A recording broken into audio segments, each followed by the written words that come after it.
माझ्याकडे रात्री 11:15 वाजता एक शेतकऱ्याचा फोन आला की सर मी आणि माझी मिसेस गळ्याला फास लावतोय.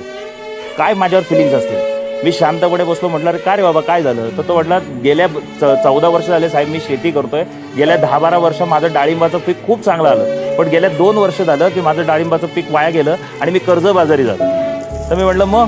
तर म्हटलं मी म्हणून म्हणे आता कर्ज झालं हे झालंय, मी कोणाच्या तोंड दाखवण्याच्या लायक राहिलं नाही म्हणून मी आत्महत्या करतोय. म्हटलं अरे म्हटलं तुझं शिक्षण किती. तो म्हटलं 12वी झालंय. म्हटलं तेव्हा किती % मार्क पडायचे. तो म्हटलं 50-60% पर्सेंटेजने मी पास व्हायचो. म्हटलं अरे त्यावेळेस 40% फेल व्हायचा. आत्महत्या तर तू तेव्हा करायला पाहिजे होती, आज कशाला करतोय. म्हटलं तुझ्या जबाबदाऱ्या किती आहेत. तर मला म्हटलं माझा एक मुलगा एक मुलगी. म्हटलं आज तुम्ही आत्महत्या केल्यानंतर तुमच्या मुलांना तुम्ही काय संस्कार देणार. परिस्थिती खराब झाल्यावर पळून जाणं. म्हटलं नाही. म्हटलं असं नाही करायचं. म्हटलं शिवाजी महाराज पण औरंगजेबाच्या तावडीत सापडले होते.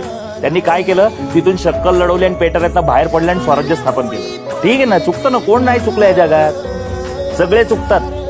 चूक झाली असेल, तुम्ही कर्ज अंगावर घेतलं असेल, तुम्ही घरातल्यांशी चुकीचं बोललं असेल, फॅमिली मित्र तोडून बसलेलं असेल, होतं ना. आणि मित्र आणि फॅमिलीत जर नाही समजून घ्यायचं तर कोणी समजून घ्यायचं. समजून घेऊन ज्यावेळेस आपण खंबीरपणे त्या पाठी